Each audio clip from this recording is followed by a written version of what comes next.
Alva, camisetas e uniformes. Fabricação de uniformes administrativos, operacionais, linha branca e kit universitário. Além da linha Alva Week e Alva Gospel. Faça um orçamento sem compromisso. Alva, camisetas e uniformes. Rua Otávio Rodrigues Vasconcelos, 204 em Passos. Telefone 3021 8070.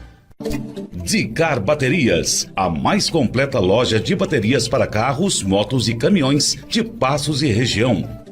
Vendas no atacado e no varejo. Disque Baterias da Dicar Baterias, 3526-8999. A Dicar Baterias trabalha com as melhores marcas de baterias do Brasil.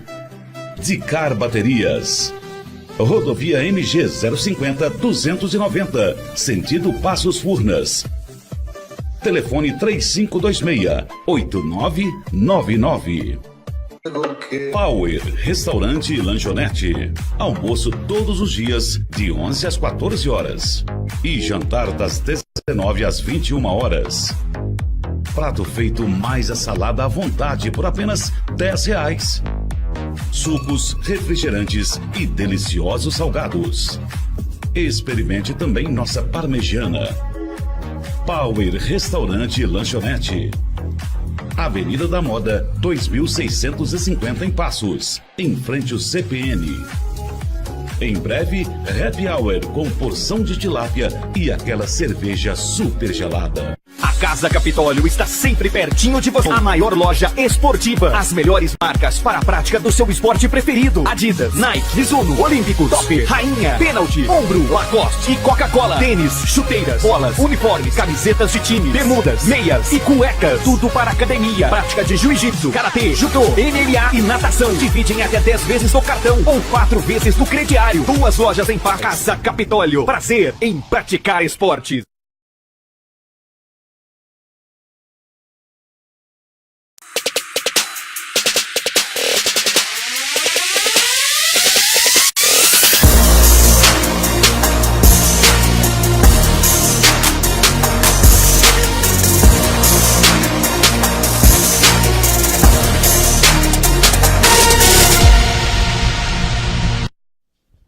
Boa noite, está começando mais um Política em Foco, hoje 20 de agosto de 2018. Estamos recebendo aqui o secretário de Desenvolvimento Social, Trabalho e Renda, Gilberto Ribeiro. Gilberto, obrigado por ter aceito o nosso convite, viu? Muito assunto para a gente debater hoje, viu? Boa noite. Boa noite, eu que agradeço o convite, acho que é um importante instrumento aqui de comunicação com a nossa cidade e acho que a Prefeitura Municipal, né, o prefeito Renatinho, tem nos provocado para que a gente possa cada vez mais prestar conta para a população, e isso é desde o começo do nosso mandato. Então a gente agradece o trabalho de vocês, parabeniza por esse espaço institucional que vocês criaram com muito zelo aqui na cidade, e essa Web TV Passos tem tudo para dar certo e fazer a nossa cidade dialogar mais, que é o que está precisando, inclusive no nosso país, né? Mais diálogo. A sua pasta, né, a sua secretaria, ela é muito cobrada, mas eu acho que ela não é tão divulgada. Por isso que eu acho que é uma oportunidade de você mostrar o trabalho, do que o que está acontecendo. E quem quiser te fazer algumas perguntas, fica aberto, sem problema nenhum. Eu quero já começar já te perguntando, como que funciona essa Secretaria de Desenvolvimento Social, Trabalho e Renda, que antigamente era a Secretaria de Assistência Social, né? A gente pegou essa secretaria a convite do prefeito Renatinho, para implantar aquilo que está disposto no plano de governo que foi eleito, né, na última eleição em Passos. A Secretaria era de Assistência Social, né? Assistência Social é uma política pública, né, que existe nos 3 entes da federação, e num diálogo com o plano de governo e num diálogo com os técnicos, com os trabalhadores e com o Conselho Municipal de Assistência Social, nós apresentamos um projeto, né, para que mudasse o nome da secretaria para Desenvolvimento Social, Trabalho e Renda, por 2 motivos. Primeiro, que a gente tem um conceito para essas palavras, não são palavras só para criar uma secretaria nova e pronto. Não, significa alguma coisa de desenvolvimento social, mais do que assistência social, né? E o trabalho e renda é porque todo mundo que tem trabalho e renda não precisa mais da política de assistência social necessariamente. Então a gente também propôs isso de acordo com o plano de governo do prefeito Renatinho, e a gente quer implantar agora uma política de trabalho em renda mais intensa na cidade, né? Então foi por isso, né, que a gente mudou o nome, mas com a mudança de nome também veio uma definição do que é a Secretaria, dialogando com o Sistema Único de Assistência Social, com o Ministério do Desenvolvimento Social, com a Secretaria de Estado de Desenvolvimento Social, que já tem um marco legal mais avançado. A nossa lei de criação da Secretaria era de 1993, então já estava bem desatualizada, né, com muita emenda, e aí a gente trouxe um marco legal agora para a Secretaria que dialoga com esse tempo nosso, com esses desafios que nós temos agora no século XXI na nossa cidade, né? Então foi por esse motivo, e acho que foi uma ideia boa, o prefeito, né, nos cobrou isso, e deu certo porque as pessoas estão entendendo, e a gente está implantando desenvolvimento social na cidade, né, que é diferente de uma assistência social que só dá as coisas e não contribui para que as pessoas se emancipem. E desde quando você assumiu, né? Você está desde de janeiro do ano passado, desde quando o Renatinho assumiu, qual que foram suas principais ações na secretaria? Quando a gente chegou na secretaria, a gente tinha... O primeiro desafio era esse, de implantar o plano de governo, né, que foi aprovado nas eleições, e o segundo desafio era sanar algumas questões de ordem econômica, né, financeira da secretaria. Havia um atraso de 12 meses no repasse para as instituições socioassistenciais da cidade, e outros desafios que eram reformar a CRAS, coisas mais de ordem estrutural, né, que a gente precisava reelaborar a dinâmica, o processo de construção da rede de serviço. Então foi um momento de ajustar, né? O primeiro semestre, até o primeiro ano em si, foi a hora de ajustar tudo. A gente ainda trabalhava com o orçamento do governo anterior, então a gente não podia fazer nada que a gente tinha meio que proposto de maneira mais arrojada no plano de governo.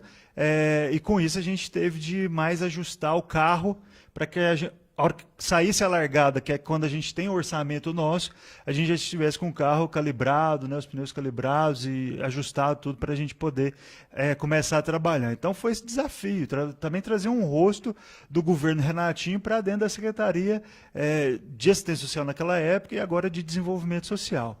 Então foi esses desafios, conversar com os trabalhadores, para que eles pudessem compreender, né, que essa gestão quer, né, e quis naquele momento valorizar os trabalhadores e, sobretudo, os usuários, né, as pessoas que precisam acessar os serviços da política de assistência social e outros serviços que a Secretaria oferece, de maneira geral.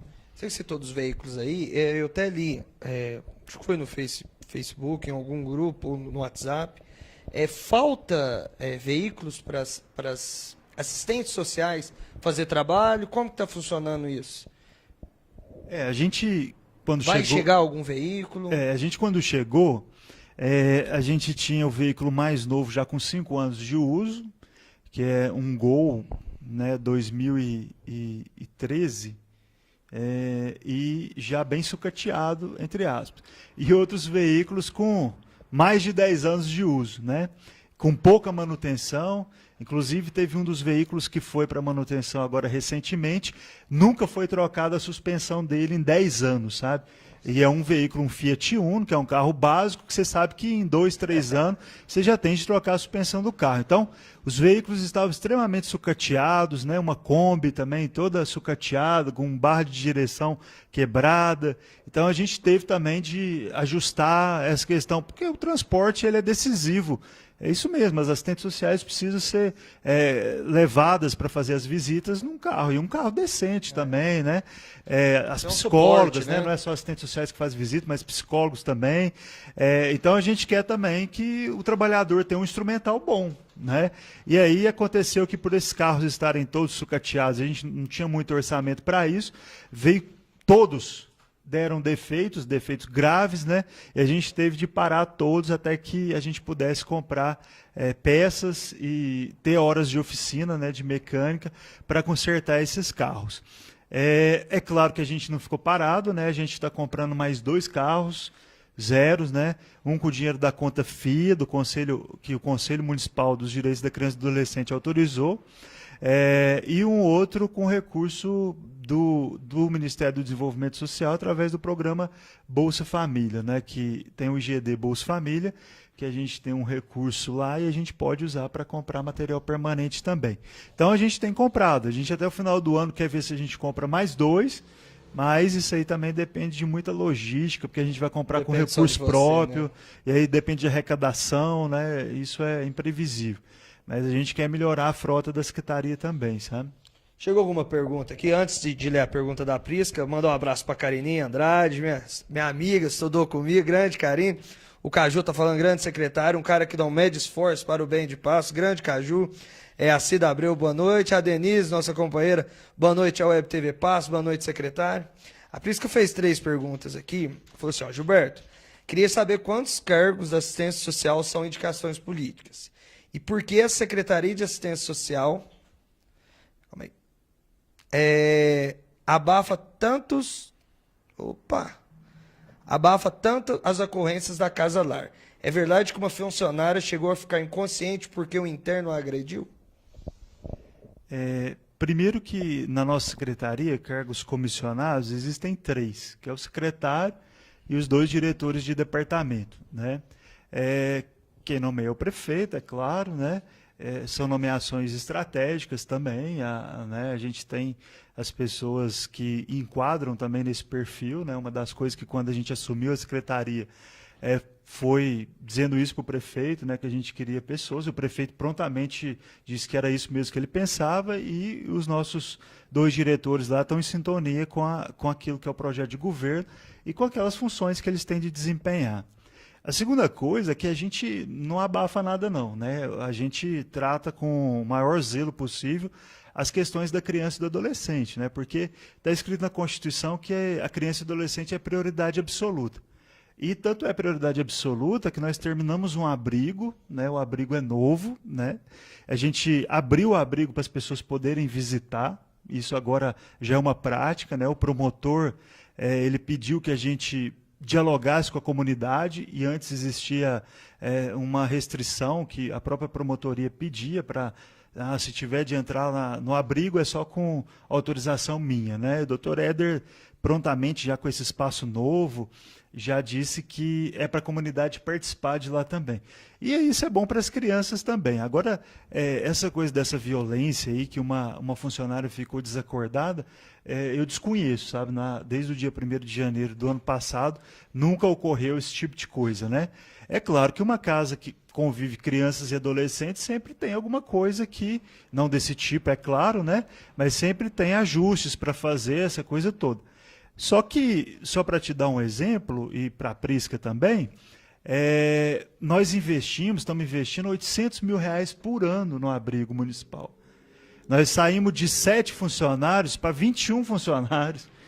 Então, assim, a gente quer garantir psicopedagoga, quer garantir educador social que tenha capacidade técnica. A gente tem uma equipe de referência, que é uma psicóloga, uma assistente social, temos uma coordenadora, nós temos, além de estar vinculado ao CREAS, tem a coordenadora do CREAS também, que acompanha de perto, né? A gente recentemente criou um grupo de amigos do abrigo, que tem ido lá, que tem convivido com as pessoas, com as crianças, com as educadoras. Então, assim, eu desconheço esse fato, né? E a gente não faz tudo para abafar, não. Em outros governos é que tinha o abafa a qualquer custo, né? Inclusive com oferta de cargo para abafar. Então a gente quer expor para que todo mundo possa opinar, possa desejar que seja uma boa gestão. Eu recebo salário do povo de Passo, sabe? Então o povo de Passo pode participar lá da minha gestão, ir lá na secretaria, opinar, olhar nos olhos, né? É claro que existe rede social para a gente falar também, mas o parceiro ele fica ombro a ombro com você. Então o abrigo ele é um espaço institucional que é para resgatar essas crianças que estavam, né? Numa má condição familiar, e a gente coloca lá, e a gente dá suporte tanto para os educadores e muito mais para as crianças, que é o objetivo do abrigo de existir. Então a gente não vai esconder nada, né? O promotor acompanha a gente recebe visitas, inclusive, do Ministério Público Federal, que agora é amigo do abrigo também. Vão doar algumas coisas para o abrigo. Então o Ministério Público Federal frequenta o abrigo. O Ministério Público Estadual também, outras pessoas também frequentam, né? Se a Prisca quiser colaborar, é só procurar a coordenadora do abrigo, que o abrigo está de portas abertas. Então, quem quiser ir lá conhecer, né? Você acredita que o abrigo foi construído porque a prefeitura foi multada, a última gestão. Foi multada em R$500 mil. E o promotor converteu a multa para a construção do abrigo. Aí, no projeto de construção do abrigo, não havia nem previsão de reboco para as paredes, nem portas para os quartos, e nem muro. Você já ouviu falar que faz uma casa sem reboco, sem muro e sem porta para quartos? Então, olha só o que a gente passou. E eu tive de usar, para fazer isso tudo, quase R$200 mil. É um mês de recurso próprio da secretaria.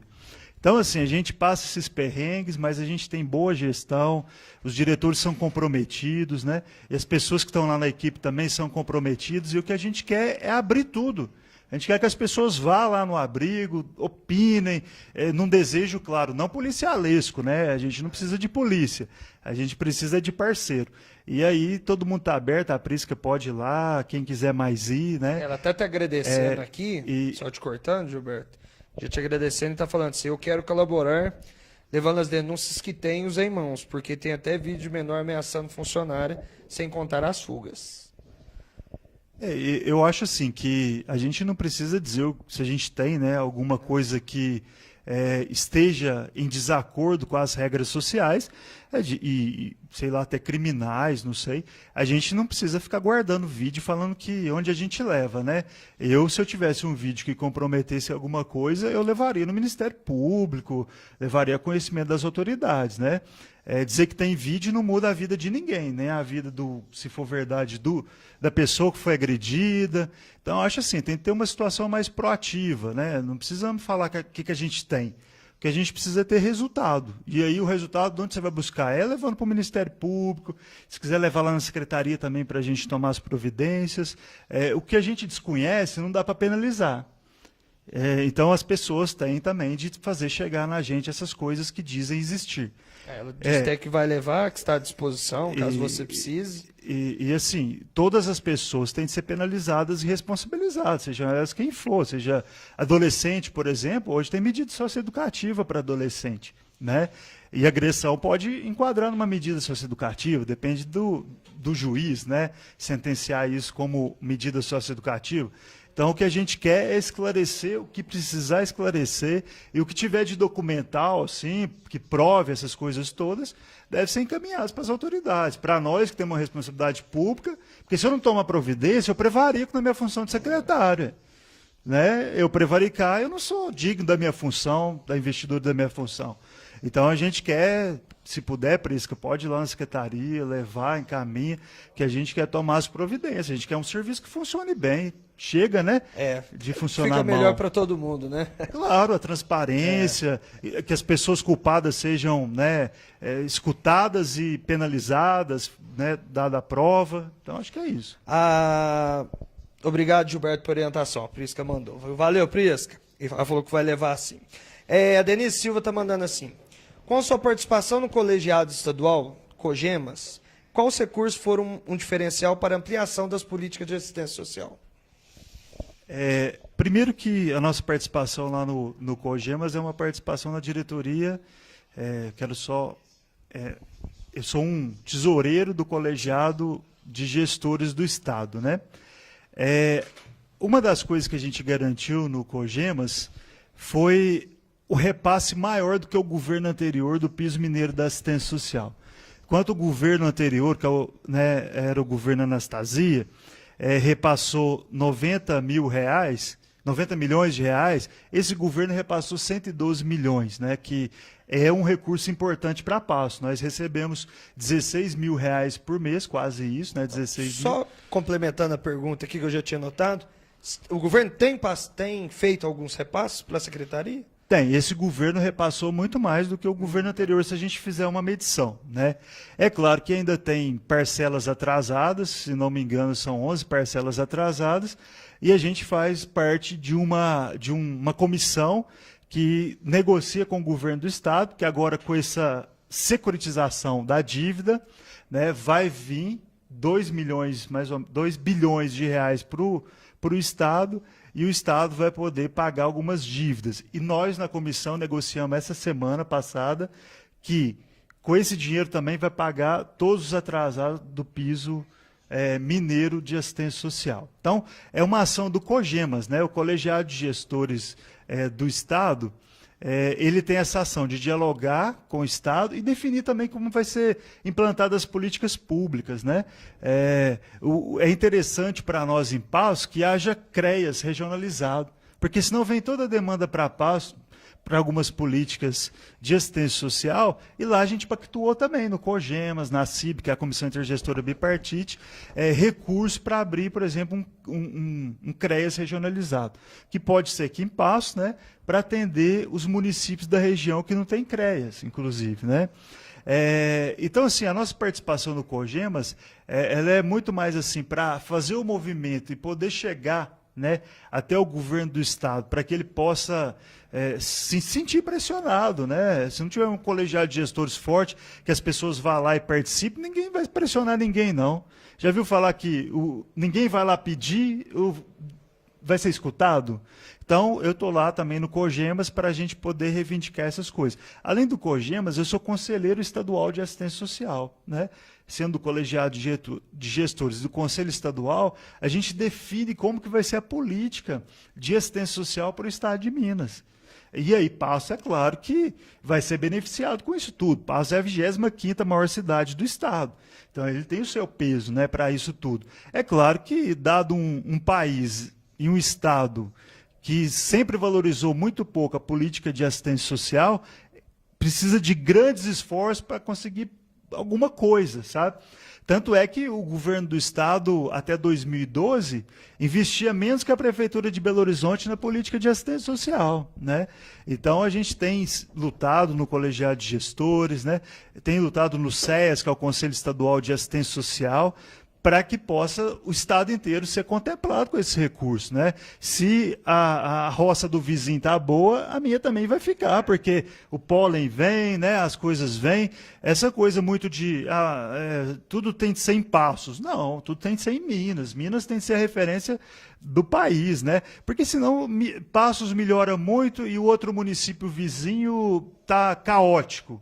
Então, acho que expertise também dos deputados da região, né? O deputado da região aqui, a gente está vendo, trabalha para a região inteira, não é só para um lugar, né? E é deputado estadual, quem é deputado estadual, né? Então, defende ao Estado. E eu, como cidadão mineiro e de Passo, eu vou lá para defender Passo em primeiro lugar, mas também eu quero que a política melhore em Minas, de maneira geral. Senão eu tenho um problema aqui, por exemplo, que é a política do migrante. Se o Estado vai mal, os migrantes começam a vir tudo para cá, porque Passo está bem. Então, a gente tem de olhar Minas como um todo e garantir que tudo cresça uniforme. É isso que é o sentido das coisas, sabe? E aí Passos vai crescer também, não tem dúvida disso não, sabe? Então, a nossa presença no Colegiado de Gestores e no Conselho Estadual é para garantir que o Estado de Minas, vigorosamente, Passos siga também esse caminho, cresça e possa ofertar mais serviços da política de assistência social. Falando ainda mais dos recursos, aonde eles são aplicados? Hoje a gente recebe recursos do governo federal, esse piso mineiro do governo estadual, que está atrasado, inclusive 11 ou 12 parcelas, eu não tenho certeza agora, e o governo federal, que tinha costume de atrasar 3 parcelas, está chegando a atrasar 5 parcelas, né? Em alguns blocos, que a gente divide a política orçamentária da assistência social em blocos, né? Proteção social básica, especial, e aí cada uma tem o seu serviço, é dividido em blocos, e a gente recebe recursos dessas duas instâncias, além do recurso próprio, que hoje gira em torno de 200 mil, 210 mil reais por mês que a prefeitura coloca de recurso próprio. Isso é 2,3% do orçamento do município. Então, se você comparar, por exemplo, com a saúde, que tem 26%, 27%, nós temos 2,3%. Isso ainda é pouco. E lá no colegiado de gestores, a gente luta para que haja, estamos fazendo já umas moções, umas cartas, estamos enviando um representante a Brasília, que a gente quer também que a assistência social seja vinculada ao orçamento dela, né? Em alguma receita que tenha uma taxa percentual, como a saúde tem, a educação tem, e a gente possa ter pelo menos, por exemplo, 5% desses recursos para assistência social. Que aí a União repassa 5%, o Estado repassa 5%, e o município também possa repassar 5%. É claro que depende de crescer o orçamento, essa coisa toda. Então, são esses blocos, né, que são os repasses da política da assistência social para o nosso município, né? E a gente gasta algumas coisas com material de consumo e outras com material permanente. Você não pode gastar do jeito que você quer. Tem coisa que, por exemplo, IGD você pode comprar material permanente. Mas quando não é IGD, que é outro bloco, a gente só pode comprar material de consumo. É folha, é pagar a conta de energia, comprar o café, comprar o lanche, né? A gente não pode, né? Esses dias para trás estava questionando. Nossa, a prefeitura gasta um tanto de lanche. Eu apostilei 70 mil reais daquele valor lá. Por quê? O governo federal me obriga a gastar com lanche. E aí eu tenho de gastar com lanche. E a educação é a mesma coisa, a saúde é a mesma coisa, você não tem saída, né? Então, assim, não dá para fazer bravata, você tem de governar. E aí, quando você tem o dinheiro, você não pode deixar voltar para o cofre federal, você tem de gastar no município. E aí a gente oferta lanche em todas as oficinas no serviço de convivência, oferta lanche nas atividades que tem para o usuário da política de assistência social, quando tem conferência tem lanche, esse ano tem conferência da mulher, vai ter lanche, conferência dos direitos da criança e do adolescente, vai ter lanche, um coffee break. Você tem de ofertar, o que você come na sua casa, você pode ofertar para o usuário, ou tem que ser pior para o usuário, né? A gente tem que discutir isso, só porque que é para pobre é pior e para os outros é tudo de bom? Não, o pobre também é tratado como gente. A situação de pobreza é que é o problema, não é o pobre, né? Então, um pouco disso. A Cláudia Santos está fazendo a pergunta. Primeiro ela escreveu, estou querendo fazer uma pergunta, mas vou lá pessoalmente. Não sei se é a mesma, mas ela escreveu aqui depois. Gilberto, houve uma história entre você e a página de Facebook que faz parte, a Elite News, por causa de um menor que na ocasião fugiu. Algumas pessoas disseram que o senhor estaria nos processando por isso. Gostaria de saber se isso procede. O nosso único intuito é divulgar notícias. Olha só, eu acredito que essas páginas, né, como a TV também, né, essas iniciativas da internet são importantes. Mas tem que ter responsabilidade na hora que você divulga uma foto. A gente está falando do menor de idade. Aí você divulga o rosto dele, inclusive o ECA tipifica como ação penal para quem divulga rosto de menor, porque ele entra, não é porque você está dando a notícia, furando a notícia, que você não está colocando o adolescente em situação vexatória. Então, o que a gente sabe das boas intenções, não duvido disso, mas a gente fez uma notificação para o Dr. Éder Capucci com os prints da página e o Dr. Éder vai apurar, né? Foi uma notícia queixa, né? Acho que é isso mesmo o nome da peça que a gente entrou lá, e aí depois as pessoas vão ser chamadas para a gente apurar. Porque, por mais que esteja acontecendo alguma coisa grave, com uma criança e um adolescente, você não expõe a criança e adolescente, você expõe só a gravidade. Bota a foto do secretário lá, sabe? Bota a foto do prefeito, né? Sei lá de quem, mas do adolescente não pode colocar não, sabe? Nem da criança, piorou ainda. Então, assim, nada contra as pessoas, nem sabia que a Cláudia fazia parte, nem conheço, talvez ela, mas a gente quer só apurar. Porque senão, olha só, virou um tal de fake news no mundo agora, que o mundo está pautado por fake news. E aí como é que a gente vai moralizar isso? Também apurando. A gente quer, a Cláudia só uma apuração. Aqui, falou que foi a mãe que impediu, né? Que no caso, até no outro dia encontraram o menor, né? O adolescente. Então, assim, aí nós vamos apurar com todo mundo, vamos escutar todo mundo. A gente também não quer ser policialesco, né? Agora, bate e prende. Não. A gente quer apurar porque também não podemos deixar acontecer isso. A gente acha que, por ter acontecido isso, ninguém deve estar persuadido a parar com um canal no Facebook, de apurar notícias. Eu acho que isso que faz a coisa ser mais transparente, eu acredito nisso. Mas a gente também tem de ter responsabilidade naquilo que a gente faz, né? Então é só isso que a gente quer. Eu tenho responsabilidade, ó. Eu ordeno despesa. Se eu ordenar alguma coisa errada, eu tenho de ser questionado, igual eu estou sendo questionado aqui. Quero responder todo mundo. É isso. Mandar um abraço para Ana Carolina Andrade, a Carol, né? Pro Gleice Antônio, para Vera Vilela, boa noite, está fazendo um bom trabalho. Polícia Fernando de Souza, parabéns, Web TV, passo por dar espaço ao secretário, dando publicidade ao serviço para a população. Tive uma boa experiência na CEDEST, a equipe do CREAS é 10, né? O Caju a gente já falou. Deixa eu ler a pergunta da Denise, antes de voltar para a pauta, que é sobre mulheres, né? Ela está perguntando, quais políticas adotadas pela CAMP, né, para apoio às mulheres de Passo, principalmente aquelas vítimas de violência? E quero fazer uma grande observação. Sinto uma pressão muito grande em cima da mulher que participe e acompanhe a política em Passo. Para mim, isso é um tipo de violência contra a mulher. Depois fala que há poucas mulheres na política e nas questões da cidade. Isso é constrangedor. Eu mesma já fui exposta na vida pessoal por questionar a administração do Novo Tempo, por vários agentes públicos.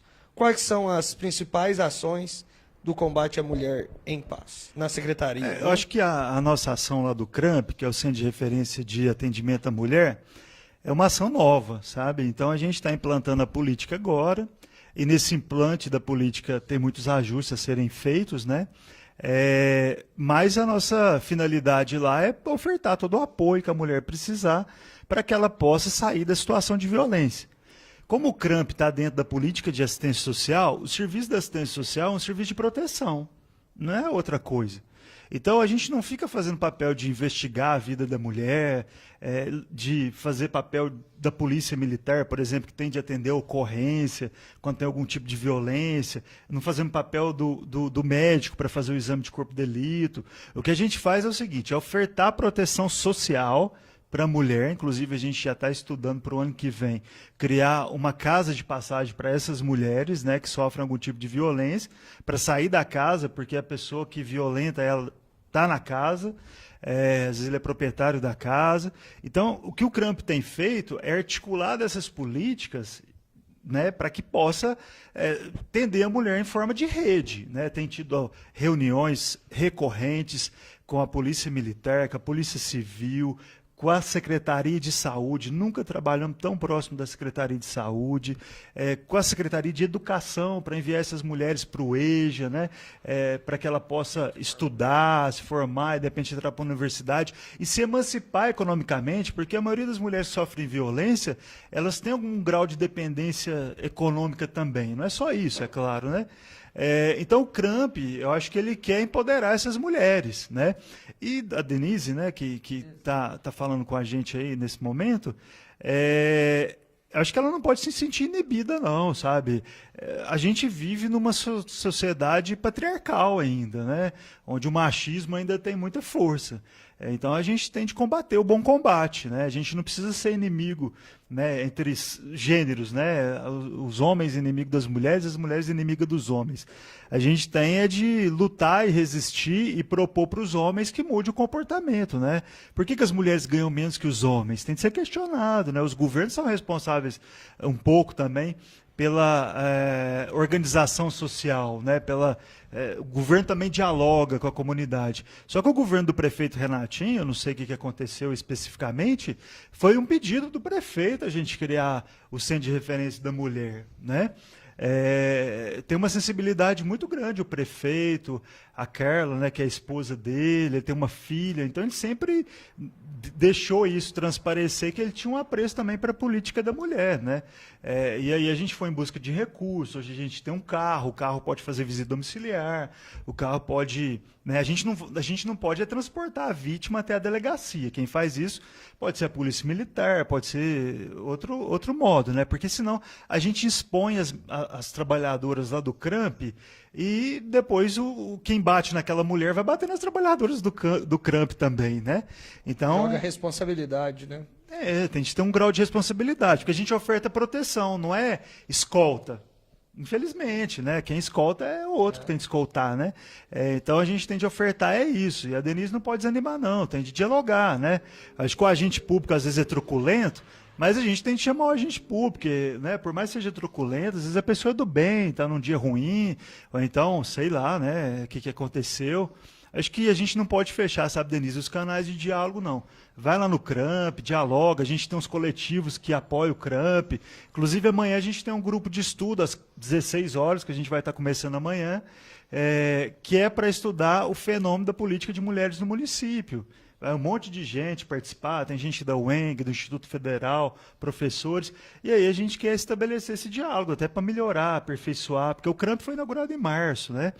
Então a gente tem pouco tempo ainda de CRAMP, então é uma política muito nova no nosso município. Mas o prefeito tem pedido todo o empenho nosso, sabe? Acho que se a gente colocar as 3 principais políticas da secretaria que a gente tem hoje na frente, é a política da mulher, a questão do morador de rua, que já é minha próxima pergunta, que a gente pode entrar nisso daqui a pouco, e uma outra também é a criança e adolescente. A gente tem gastado muito no abrigo municipal, né? Isso não pode ser em vão, é dinheiro do povo, né? Então a gente tem reunido, tem reuniões mensais e a gente planeja as ações do CRAMP também, né? O CRAMP tem ido nas instituições. Amanhã de manhã a gente vai ter uma reunião com o doutor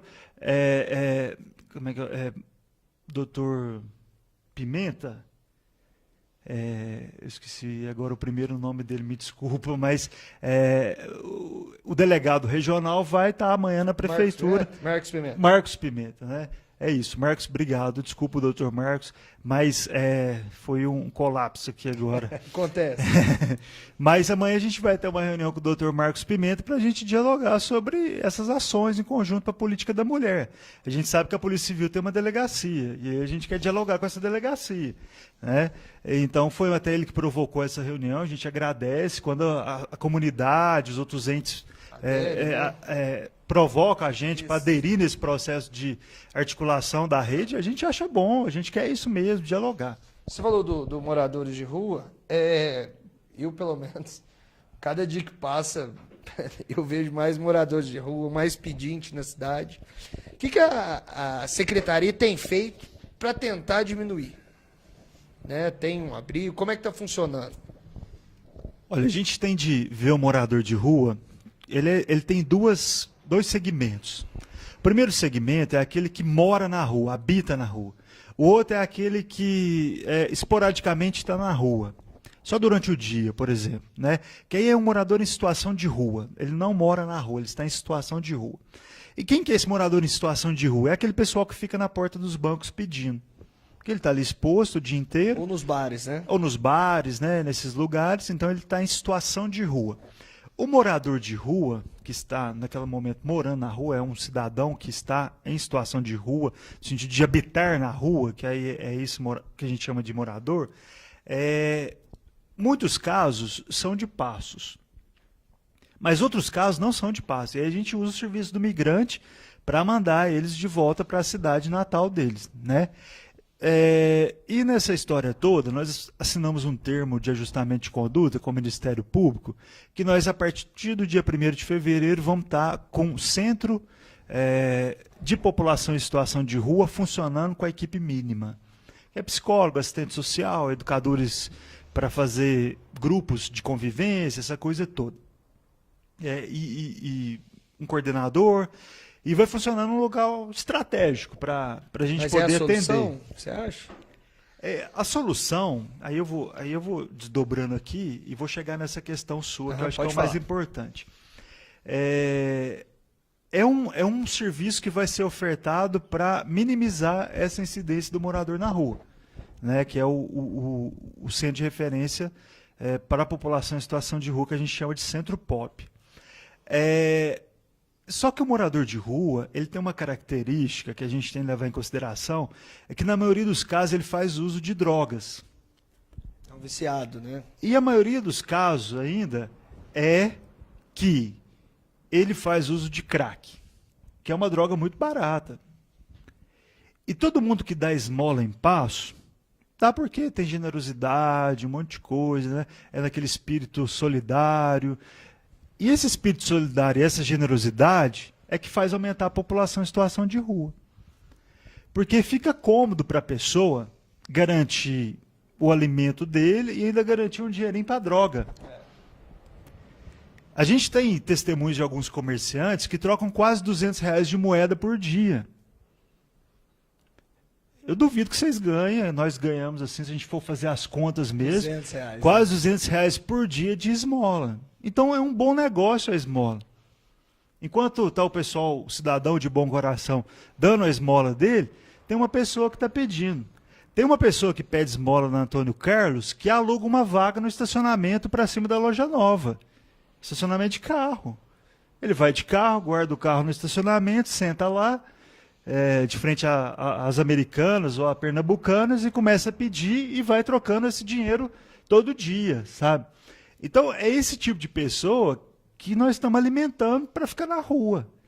E na maioria dos casos, que aí eu entro diretamente na população em situação de rua, não só dessas pessoas que pedem esmola, a pessoa, tudo que vocês pensar, vira moeda de troca com o traficante. Tudo. Aí durante o dia a pessoa pede esmola e à noite ela rouba. É assim, porque aí o crack deixa ela acordada, né?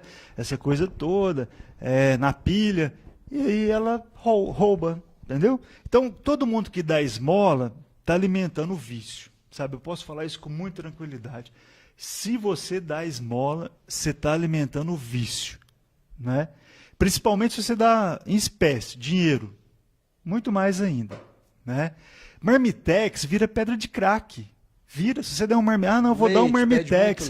Leite vira pedra de crack. O traficante bebe leite, o traficante come marmitex. Você tem de pensar em tudo isso, sabe? Então as pessoas têm de imaginar que aquilo ali não está sendo usado para subsistência. E aí o morador vai ficar na rua, ele tem um bom lucro, à noite ele rouba, toca nas pedras. Então se a gente não parar de dar esmola em passo, a gente não vai conseguir inibir os moradores de rua, né? Parar com essa generosidade, dá esmola para cantina, dá uma contribuição para a cantina da Bernadette, para o Centro Social Padre Léo, cantina Padre Léo, Papai, para o CAP, para o Educandário, para não sei onde mais, sabe? Para uma ONG, para a cantina, deixa eu ver, creche Misael. Todo morador de rua foi criança um dia. Se você garantir uma política boa de educação, você às vezes corre sério risco de não ter mais morador de rua daqui a um tempo. Então o que acontece? Dá para alguma entidade esse recurso, sabe? O Santo Agostinho, para um pouco encerrar essa questão, não sei se tem mais perguntas, mas... Pode terminar, porque depois a gente vai para o intervalo, mas pode terminar. Concluir. A Associação Santo Agostinho, lá tem um albergue, eles precisam também de contribuição lá, sabe? E eles atendem muito bem o pessoal. E agora nós compramos 15 vagas, a prefeitura comprou 15 vagas por R$11 mil por mês para atender 15 moradores de rua, para começar a tirar o pessoal da rua. E além dessas 15 vagas que a gente comprou, a gente tem um aluguel social. Se o morador de rua falar, não, eu não quero ficar mais na rua, quero ter uma casa. No outro dia ele está dentro de uma casa. A gente está alugando a casa para ele. Então, oferta de serviço a gente tem. O que a gente precisa é que tenha um desejo no morador de rua de sair da situação de rua. Só que com esse monte de esmola que dá na cidade, ele não sai. Está vindo um monte de gente de Ribeirão Preto. E o cara disse assim para nós, não, lá em Ribeirão Preto a polícia acorda de hora em hora de madrugada, a gente faz a gente ficar em pé. Aqui em Passo não, aqui em Passo é tranquilo. Não que eu acho que a polícia tem de lado da batida em morador de rua, longe de mim. O que eu estou contando é a história de Ribeirão Preto, é porque a Polícia Militar tem um bom trabalho, acho que isso não seja o serviço da polícia mesmo, sabe? Mas lá ele é incomodado, e aqui ele é ovacionado quase, sabe? Então, o morador de rua ele tem que se sentir apertado. Para quê? Para procurar o nosso serviço. Não, se eu não sair da rua agora, eu estou lascado. Esse rapaz está querendo me ajudar faz tempo, a assistente social já conversou comigo, vou lá para essa casa mesmo, morar lá, porque eu não tenho lugar para morar. Então, a gente tem que tratar ele como ser humano ao mesmo tempo, que a gente não pode ir com truculência, mas a gente também tem de notar isso. Eles não querem, muitas vezes, ajuda nenhuma. E ficam na rua. Então a gente perde o controle. O que a gente vai fazer? Matar? Não pode. Isso não é correto. A situação, nós somos civilizados, né? Estamos numa sociedade civilizada. A gente quer resgatar ele, trazer ele, né, para a sociedade, para a convivência, essa coisa toda. Então, e olha, vai aumentar, viu? Vai aumentar os moradores de rua. A crise financeira vai apertando, as pessoas vão saindo de casa, os grandes centros vão espremendo eles e mandando eles para o interior. Então, corre-se o risco de aumentar, sabe? E não depende só de nós acabar com o morador de rua, depende dele querer. Hoje a gente tem serviço, mais difícil, né? o serviço de imigrante, virou uma mania as pessoas ficarem transitando pelas cidades. E a gente tem de arcar com a passagem, né? A gente está limitando um pouco essa passagem e falando para ele, não, você tem de ir embora, né? Persuadir. Quando a gente vê que ele não vai embora mesmo, a gente manda ele embora. Mas ele tem de ter uma reação e ir embora. Porque eu estou gastando R$3.000 por mês com passagem rodoviária para morador de rua e R$3.000 dá para pagar 6 aluguel social. De R$500 daqui, mais ou né? menos, que é uma casa relativamente bacana para um morador de rua, assim, uma pessoa, né? Não estou dizendo que, né, mensurando pela condição da pessoa, mas por ter uma pessoa só morando naquela casa, são casas que a gente Simples, vai, né? assistente social vai, olha se tem tudo necessário para a pessoa habitar, né? Então a gente tem recursos, a gente tem oferta financeira para poder ajudar essas pessoas. Aí elas precisam querer, mas a sociedade também alimenta essa forma de estar na rua, né? A gente vai ter que intervalo, já estourou um pouquinho, mas a gente vai voltar a falar dos moradores de rua, que eu tenho outra pergunta aqui. Só mandar um abração pro Ricardo Piantino. Parabéns pela entrevista e boa informação. Ajuda a sociedade a se entender e entender os papéis de cada um. Valeu, Ricardo, abração. Também mandar um abraço para todo mundo que curtindo. A gente já a gente volta. Vou perguntar para ele também do restaurante popular. Valeu.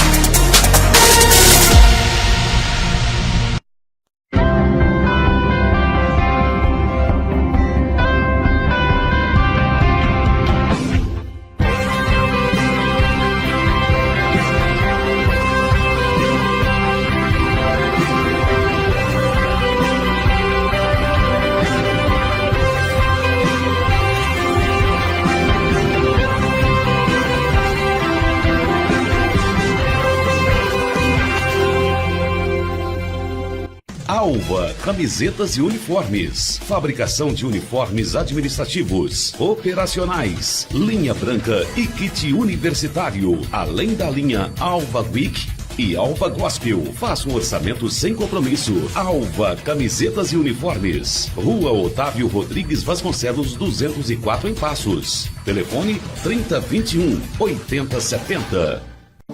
Dicar Baterias, a mais completa loja de baterias para carros, motos e caminhões de Passos e região.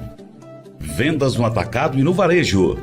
Disque Baterias da Dicar Baterias, 3526-8999. A Dicar Baterias trabalha com as melhores marcas de baterias do Brasil. Dicar Baterias. Rodovia MG 050-290, sentido Passos Furnas. Telefone 3526-8999. Power Restaurante e Lanchonete. Almoço todos os dias, de 11 às 14 horas. E jantar das 19 às 21 horas.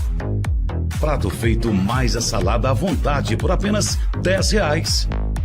Sucos, refrigerantes e deliciosos salgados. Experimente também nossa parmegiana. Power Restaurante e Lanchonete. Avenida da Moda, 2650 em Passos, em frente ao CPN. Em breve, happy hour com porção de tilápia e aquela cerveja super gelada. A Casa Capitólio está sempre pertinho de você. A maior loja esportiva. As melhores marcas para a prática do seu esporte preferido. Adidas, Nike, Mizuno, Olímpico, Topper, Rainha, Penalty, Ombro, Lacoste e Coca-Cola. Tênis, chuteiras, bolas, uniformes, camisetas de time, bermudas, meias e cuecas. Tudo para academia, prática de jiu-jitsu, karatê, judô, MMA e natação. Dividem até 10 vezes no cartão ou 4 vezes no crediário. 2 lojas em Casa Capitólio. Prazer em praticar esportes.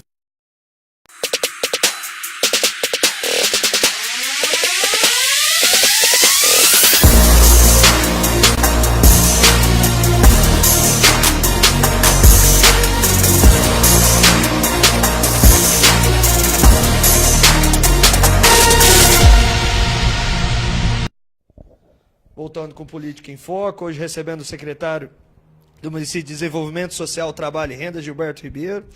Vou terminando ainda sobre os moradores de ruas, de rua. A Denise até mandou aqui, é uma curiosidade até minha.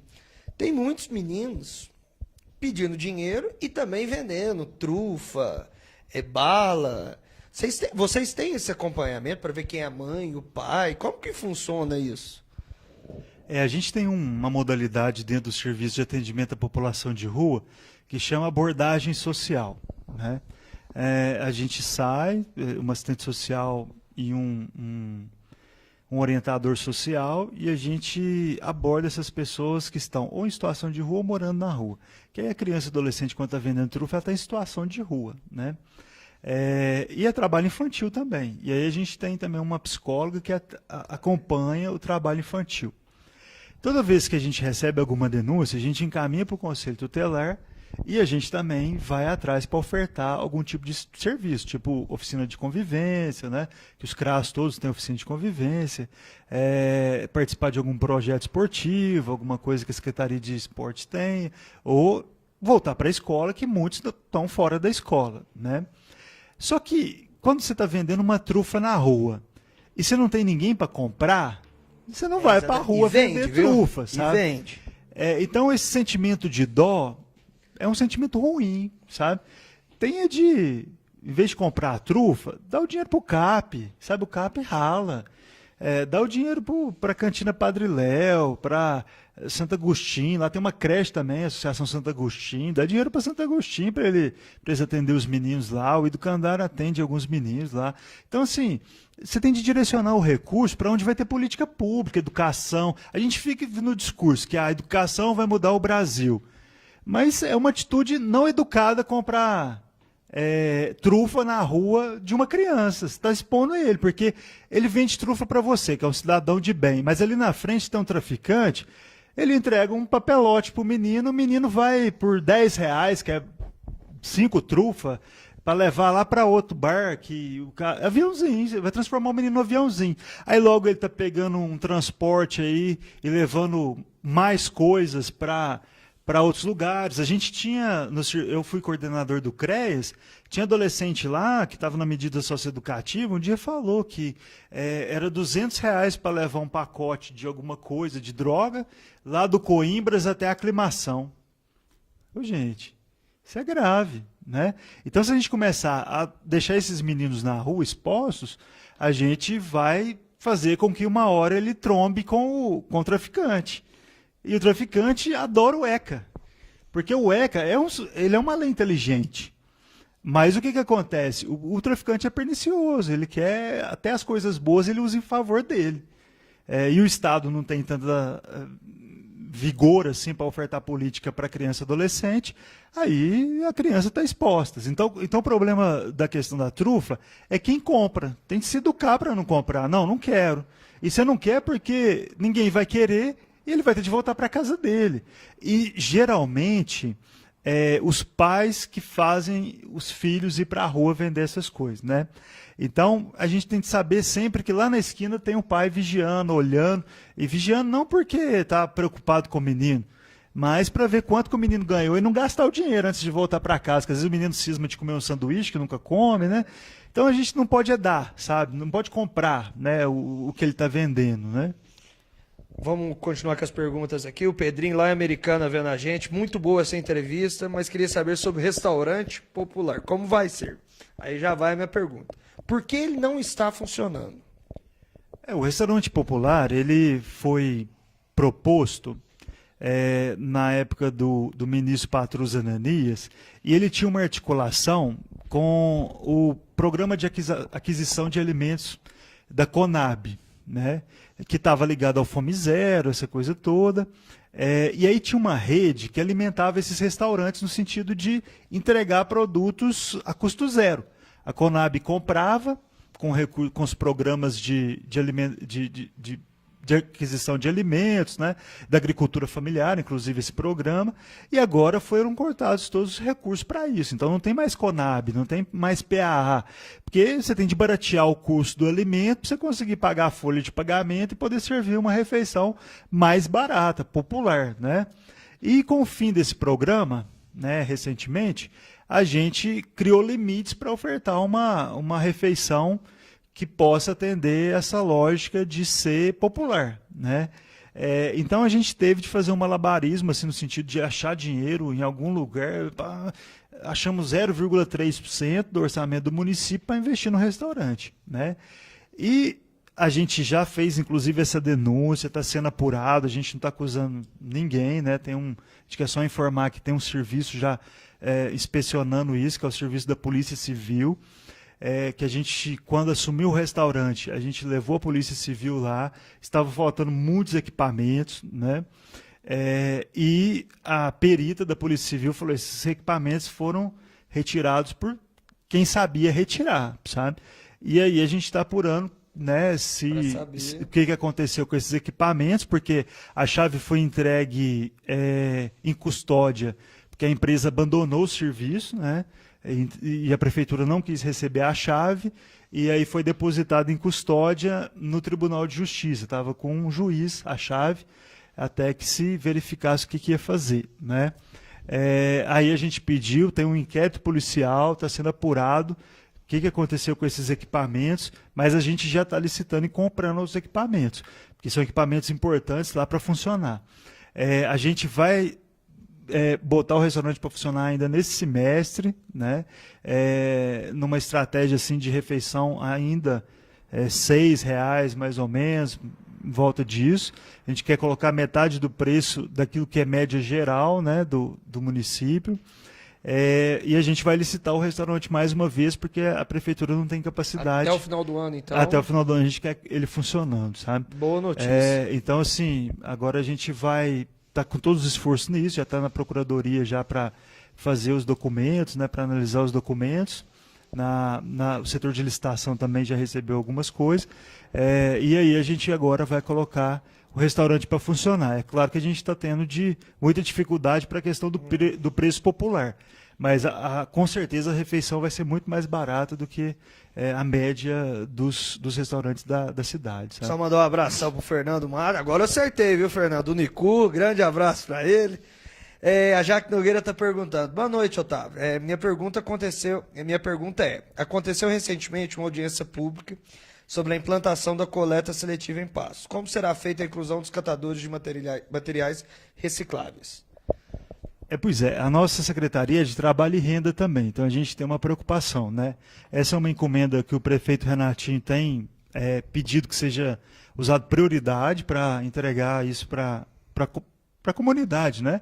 A gente não entrega, não é para a prefeitura um serviço como esse, de qualidade assim, né?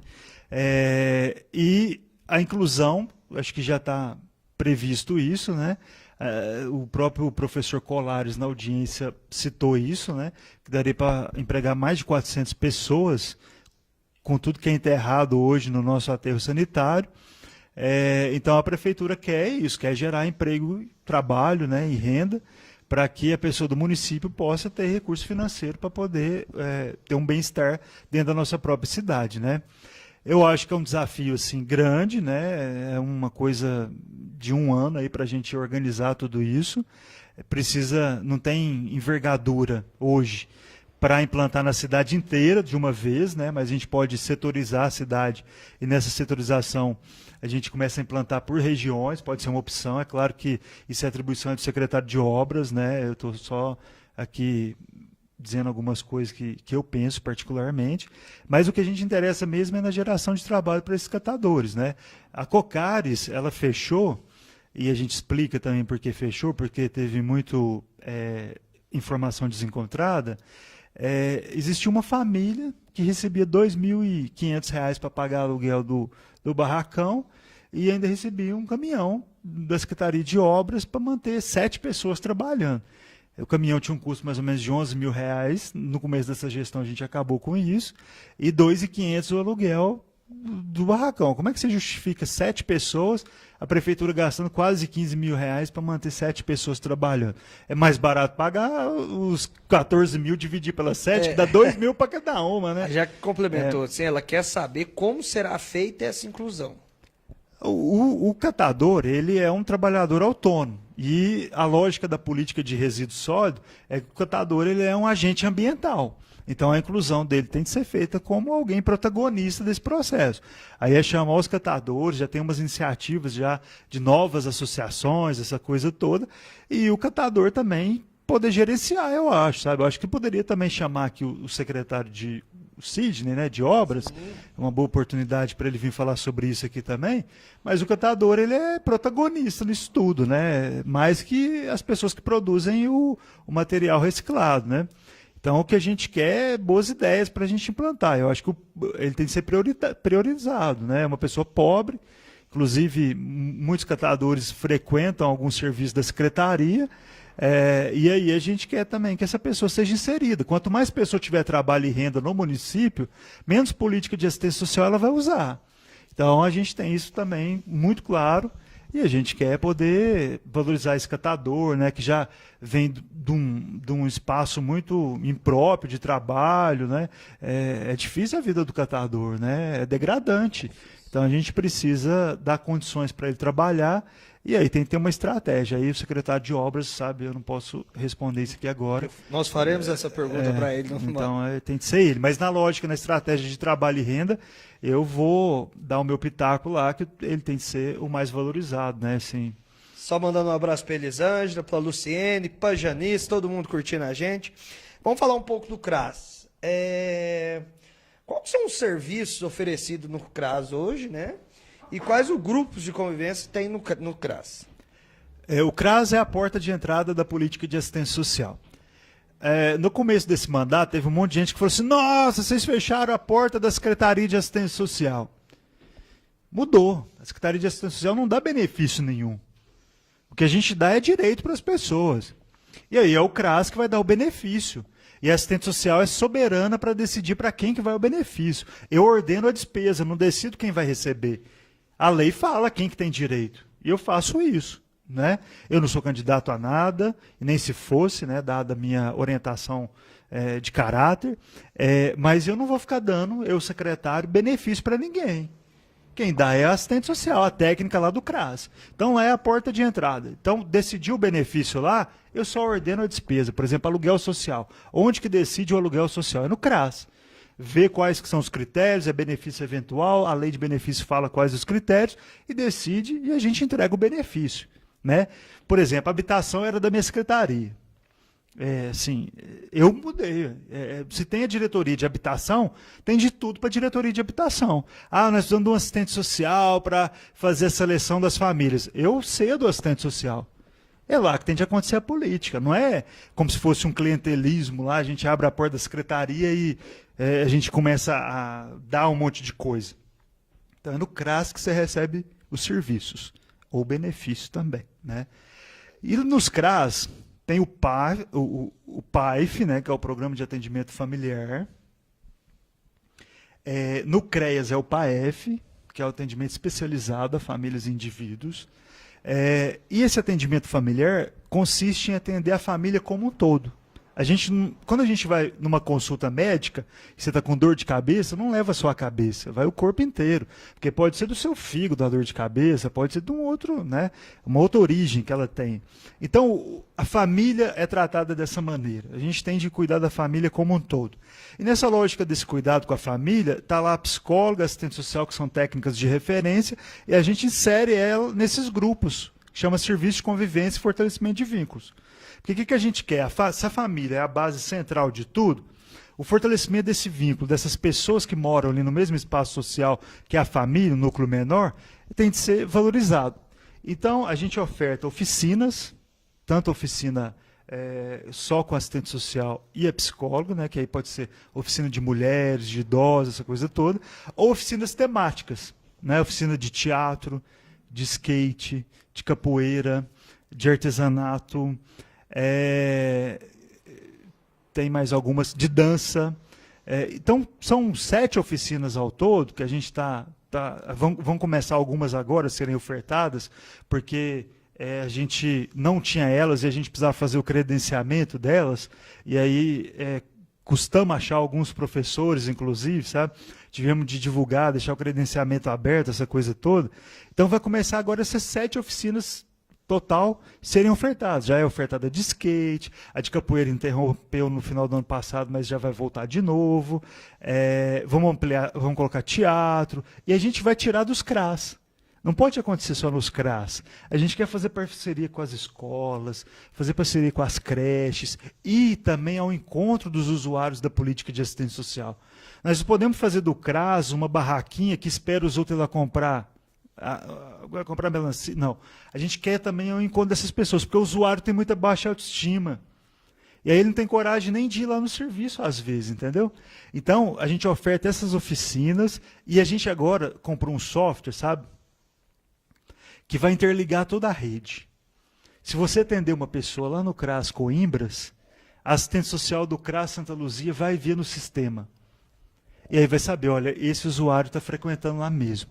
A usuário, a população de rua, vamos pegar o exemplo, foi atendido no Centro Pop, o usuário, e foi encaminhado para o CAPS-AD, a assistente social do CAPS-AD vai inserir o atendimento dele lá no CAPS-AD. E a assistente social do Pop Rua vai poder monitorar como que ele está sendo atendido lá, a frequência dele, se ele está indo, não sei o quê. E vamos expandir isso para as entidades do terceiro setor. Aí o Santo Agostinho recebeu o morador de rua para ficar lá numa das vagas. Aí a assistente social lá do Santo Agostinho vai inserir a informação no sistema e a gente vai verificar que o morador de rua está indo sim. Está indo no CAPS-AD, está indo no Santo Agostinho. A gente recebeu um caso, num dos CRAS, uma vez, que tinha uma mulher que chamou um táxi e pegou 5 cestas básicas na cidade. Pegou no CRAS, pegou na associação tal, no outro lugar tal, no outro lugar tal, e pegou 5, e tudo para trocar a troco de outras coisas, sabe? O taxista voltou e nos contou. Se a gente tivesse já esse sistema há mais tempo, não teria acontecido, porque a associação, a Sociedade São Vicente, eles disponibilizam muitas cestas básicas, muitas mesas, sabe, na cidade. Toda cesta básica que eles disponibilizarem, eles vão ter de lançar no sistema. E aí nós vamos ver pelo CPF da pessoa que a pessoa já recebeu. Então não vai ter mais benefício duplicado. E esses benefícios a gente quer colocar no portal Transparência, se for possível, quantos que a gente entregou. Porque não podemos divulgar o usuário. E aí a gente vai colocar tudo no portal Transparência, entregamos 50 cesta básica, temos 20 aluguel social, temos auxílio funeral. Quem precisar de auxílio funeral, às vezes é uma pessoa que não tem condições financeiras, um ente querido faleceu, pode procurar a gente, tem auxílio funeral, auxílio natalidade, a pessoa é carente, está nascendo um bebê, vamos lá ajudar a pessoa, porque tem esse benefício também. Então, isso tudo é ofertado no CRAS, além de outras coisas também que tiverem demandas. Nós estamos investindo agora, tentando criar um cursinho pré-vestibular no CRAS da Penha. Sabe, está tendo uma mobilização lá, talvez consigamos, sabe? Então, assim, o CRAS precisa ser usado à noite também, não é só durante o dia, o CRAS fica fechado à noite, não, à noite pode ter curso, pode ter oficina, pode ter um monte de coisa, então a gente quer ofertar também isso. Já que só mandou uma nova pergunta, ela falou, Otávio, me desculpa, mas gostaria de saber por que não está ofertando. Isso é fato, eu mesmo já mandei várias vezes e me disseram que a Secretaria de Assistência Social que decide. Por que não está valendo, então, essa lei do benefício eventual? Quem quer que... A Jaque Nogueira que mandou a O benefício eventual, como eu já disse, entra pela porta do CRAS. Outro serviço não pode pedir benefício eventual. Quem legitima o benefício eventual é a técnica de referência, está na lei. É a técnica de referência, quem lê a norma operacional básica do Sistema de Assistência Social vai ver. A técnica de referência, as técnicas, são duas, a psicóloga ou a assistente social, é quem define quem vai receber o benefício, porque depende do estudo social, da técnica ali do território, Então tem essa questão toda. Então a gente está ofertando sim, amanhã eu posso disponibilizar dados, de quantos auxílios... quantos aluguel social tem, quantos auxílio funeral foi disponibilizado. Eu não tenho negativa de nenhum, sabe, assim, que eu tenha negado, sabe? E desafio, a qualquer assistente social falar se eu neguei ou não qualquer benefício, né? Assistente social, claro, da minha secretaria, né? Eu não tenho atribuição nenhuma de ficar arbitrando sobre secretaria de outro secretário, né? Eu não sei o que acontece no NASF para mim, né, poder julgar, né, tão rapidamente assim para falar que está acontecendo coisa errada lá. Mas as contas estão lá, né, tem portal transparência, tem tudo para a gente poder. As contas são públicas, eu tenho de prestar contas. Se uma pessoa pedir um empenho lá de um aluguel social, ela tem direito de ver o empenho, está na regra. A lei, né, acho, não sei se foi o Lula ou a Dilma que criou a lei de transparência. A lei de transparência foi feita para isso, né? Então a gente quer que as pessoas acessem isso mesmo e eu não consigo entender por que alguém negou, se é eu que. Quem concede é o assistente social ou o psicólogo. Eu sou só ordenador, eu não posso barrar algo que já tem um relatório de assistente social, e dentro das regras da lei, eu não posso barrar algo que é direito da pessoa, a pessoa pode me processar. Né? Então, isso é injusto aí, eu acho. Complementando o que você estava falando do teatro, as coisas que você estava falando, a Denise está lembrando aqui que hoje o Dr. Eric, né, o Eric Silveira, comentou sobre uma licitação que está no portal da Transparência sobre um teatro para crianças no valor de R$56 mil. Esse valor não é muito, não? Ela está perguntando. É um recurso para assistência ou para cultura?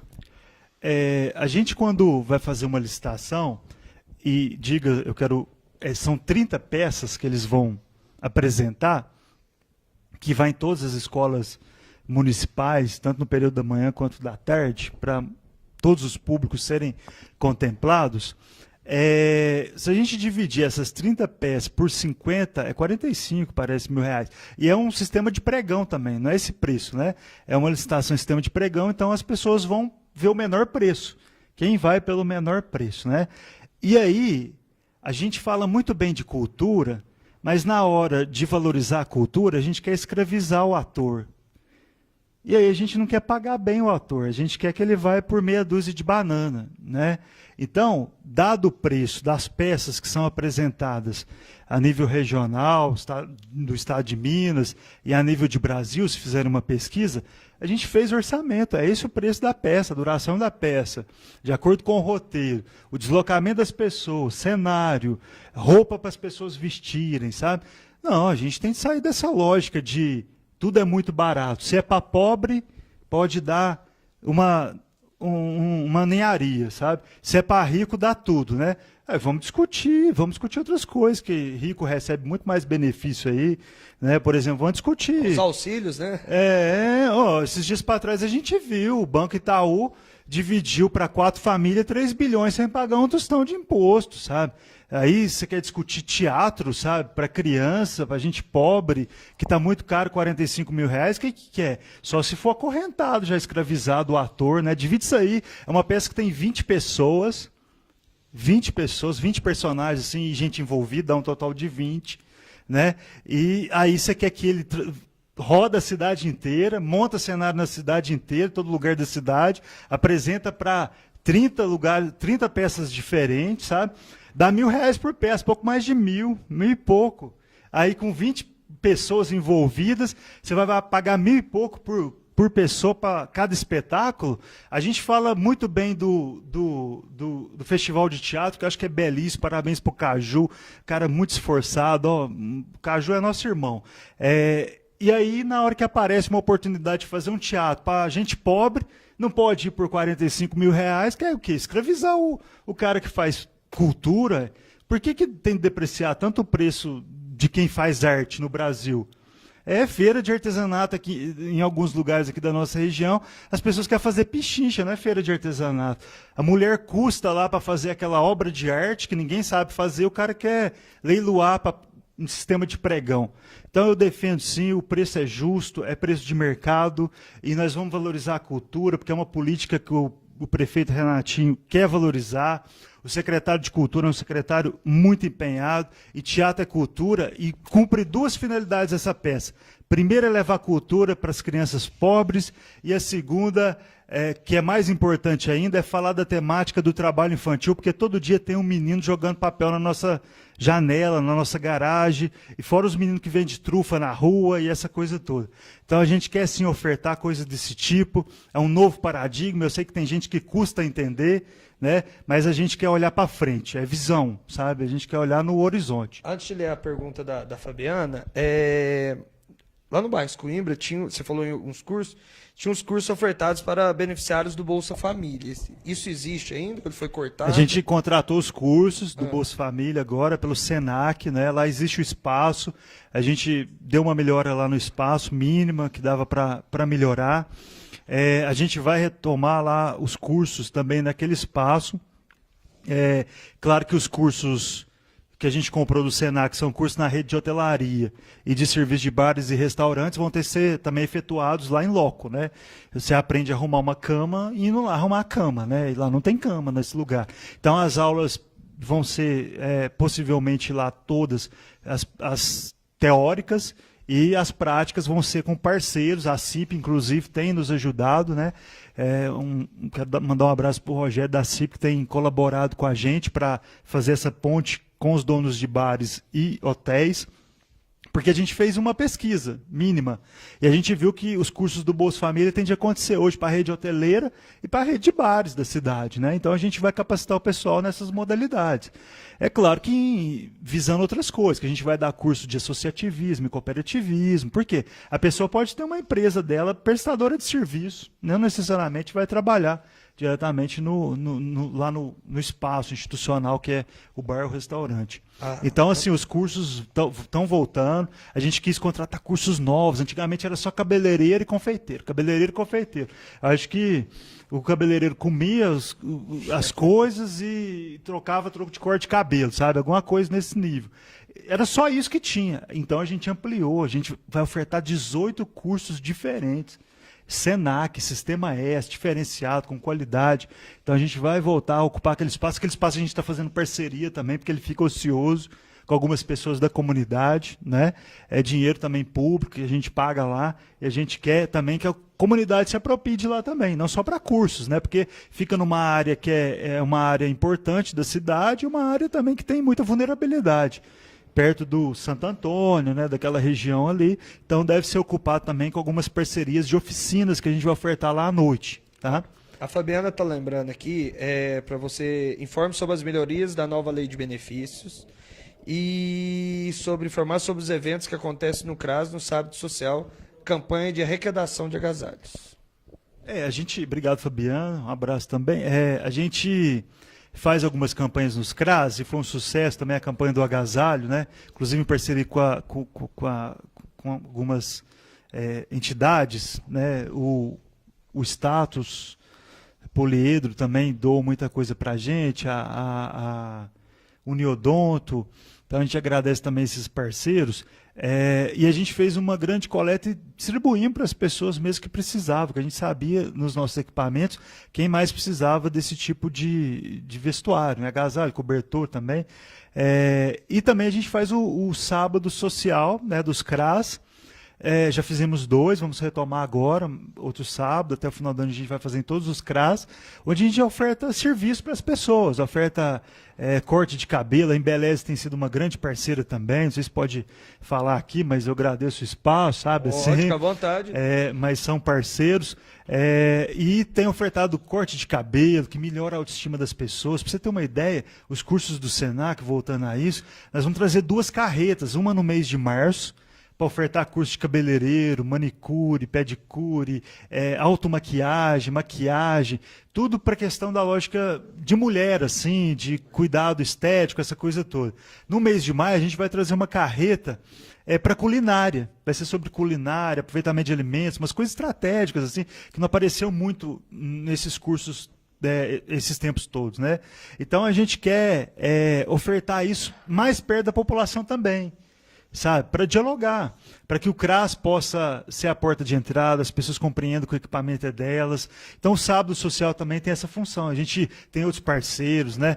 A gente leva serviço jurídico também, através da Defensoria Pública, que é grande parceira também, Dr. Carlos, o Dr. Tiago. Então a gente tem ofertado assim coisas em parceria para levar o serviço para o bairro. Então a gente tem dialogado com a comunidade, né? É um pedido do prefeito Renatinho, ele tem insistido muito com isso, em dialogar com o povo, e é uma coisa diferente. Antigamente os prefeitos só ficavam no gabinete, você chegava lá e estava cada um mais bravo que o outro, com uma tromba por receber o povo. Não, o prefeito nosso vai lá onde o povo está, sabe? E isso é difícil de compreender, sabe?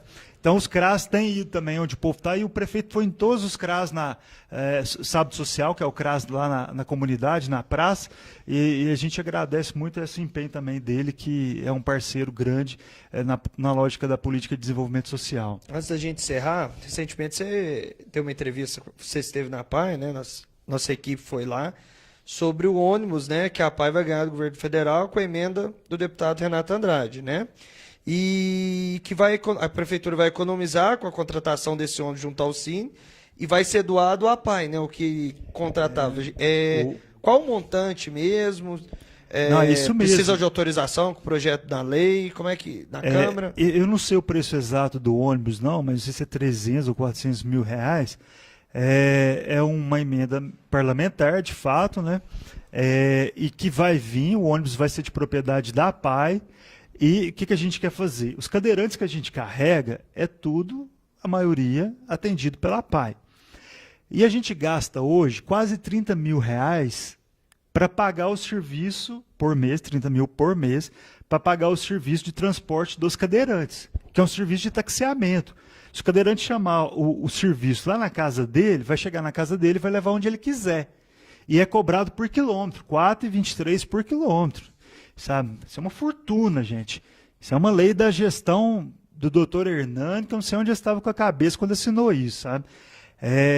Então, o que acontece?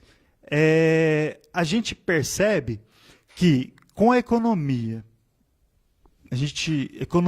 do transporte dos cadeirantes pela empresa que faz o transporte público hoje na cidade, a gente pode repassar o recurso para a PAI, para ela fazer manutenção no ônibus, talvez pagar o motorista, que eu acho que esse talvez meu é quase certeza, e pagar todo o combustível e ele poder fazer esse serviço. Tá?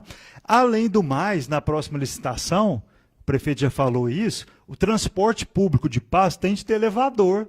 Não tem nenhuma cidade no mundo que tem transporte coletivo que não tem elevador. Só a nossa que o ônibus não tem elevador. Vai lá em Belo Horizonte, já pensou um serviço de taxiamento de cadeirante em Belo Horizonte? Pensa isso. Sabe, se isso é a única cidade do Brasil que paga taxiamento para cadeirante é aqui. Agora eu quero dizer também para os cadeirantes, né? É um direito do cadeirante. Nós não estamos discutindo o direito do cadeirante, não. Eu estou discutindo a forma como é ofertado o serviço e o gasto que tem. Então, essa emenda do deputado vai ajudar muito para a gente economizar, vai ajudar muito a PAI, né? O ônibus é um ônibus adaptado, cabe mais de 30 cadeirantes dentro do ônibus. Hoje, o Cisne, acho que cabe no máximo 4 ou 6, não sei. E aí várias viagens que tem de dar, né? Porque aí você vai ali, leva um, aí o outro é lá no outro lado da cidade, você tem lá buscar, aí não sei o quê. Então, a PAI está de parabéns também. A PAI é uma entidade muito séria, né? A Suderli. Inclusive vai começar amanhã a semana, né? Vou até da família. Aqui, eu estou passando à sua frente. Desculpa aí. Que vai ter transmissão a partir das 9 horas, direto aqui da Web TV Passo, 9 horas da manhã. A Unimed Sudoeste de Minas promove a palestra Redes Sociais, um debate para a família.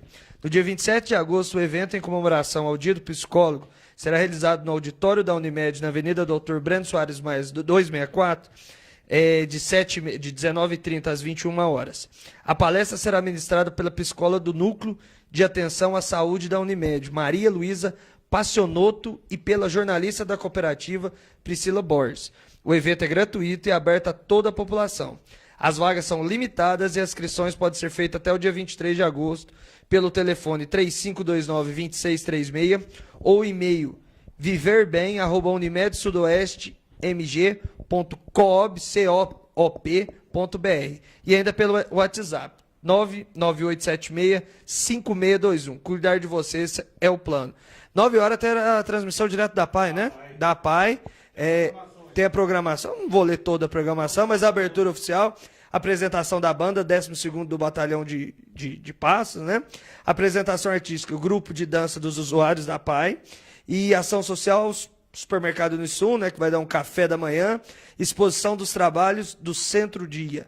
Horário às 9 horas, na local APAI, com transmissão ao vivo da Web TV Paz. Gilberto, é muita pergunta, é muita coisa, a gente vai marcar outro dia. Só queria te fazer uma pergunta para matar a noite. Lula será candidato ou não?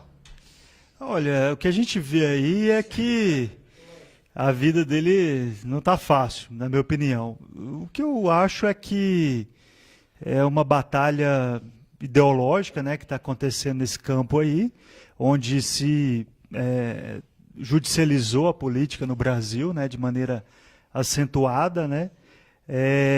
E eu acho que o Lula foi o melhor presidente que o Brasil já teve, né? Todos nós somos contra a corrupção, né? Acho que tem de ser apurado qualquer caso, né?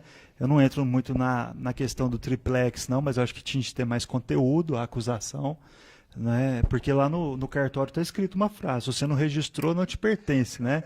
Aí, então, eu acho que tem de discutir. É uma polêmica isso, mas na questão da candidatura, eu acho que ele é candidato, pode ser impugnado, né? Mas eu acredito que o Fernando Haddad cumpre bem a missão e... Você lembra muito o Haddad, viu? Só tirar o óculos. Com certeza o Fernando Haddad vai estar no segundo turno, e aí a gente pode decidir entre dois projetos para o Brasil, que é um projeto popular e um outro projeto do mercado financeiro, né? O mercado é uma pessoa, você sabe, né? Sim. Tem dia que ele acorda nervoso, tem dia que ele acorda calmo, né? E no Brasil, quem ganha mais dinheiro é banqueiro. O que banqueiro produz? Não produz nada, cara. Nada. Então, como é que um país é desse jeito, né? E eu ficava bravo com o Lula também, viu? O Lula tinha um discurso, assim, uma frase que ele usava, era assim: nunca na história desse país banqueiro ganhou tanto dinheiro. Dava vontade de bater nele, sabe? Pô, que nem no meu governo ele falava. Falei, porque isso, dar dinheiro para banqueiro é tirar de pobre mesmo, até dos outros, não é só de pobre não, né? Então eu acho assim, banqueiro, acho que a gente tem de reformular o nosso sistema financeiro do Brasil e sair um pouco disso, né? Acho que o país precisa ser mais nacionalizado. Lembra do pessoal antigamente, né? Tinha um ator de Moraes, que era empresa nacional, valorizava. Tinha outros, né, que...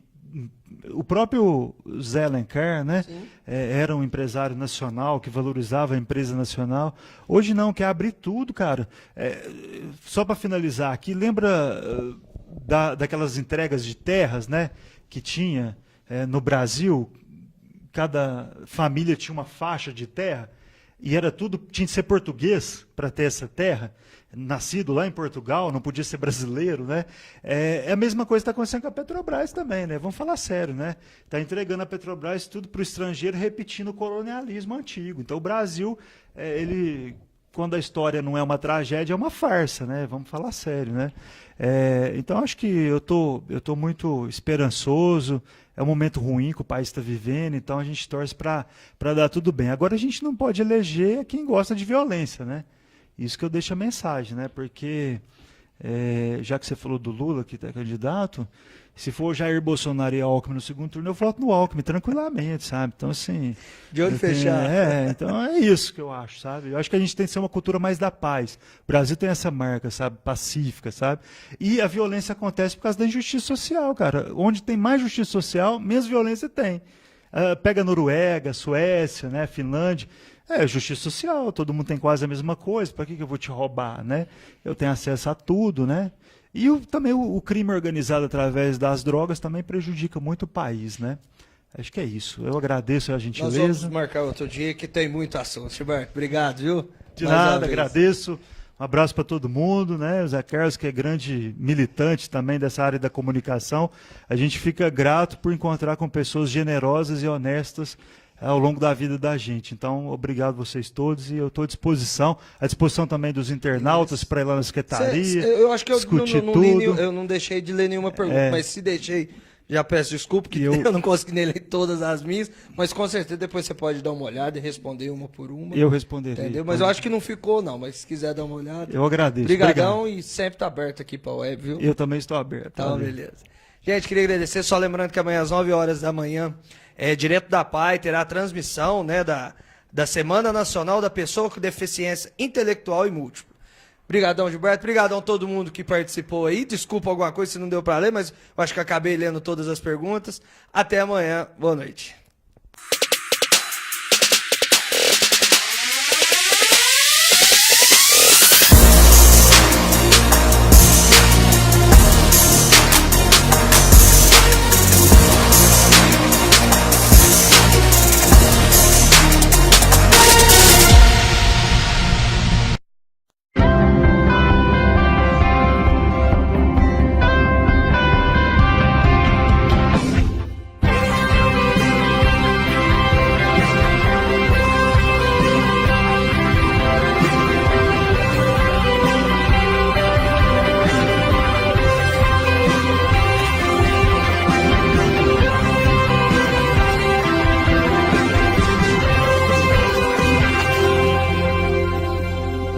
Alva, camisetas e uniformes. Fabricação de uniformes administrativos, operacionais, linha branca e kit universitário. Além da linha Alva Week e Alva Gospel. Faça um orçamento sem compromisso. Alva, camisetas e uniformes. Rua Otávio Rodrigues Vasconcelos, 204 em Passos. Telefone 3021 8070. Dicar Baterias, a mais completa loja de baterias para carros, motos e caminhões de Passos e região.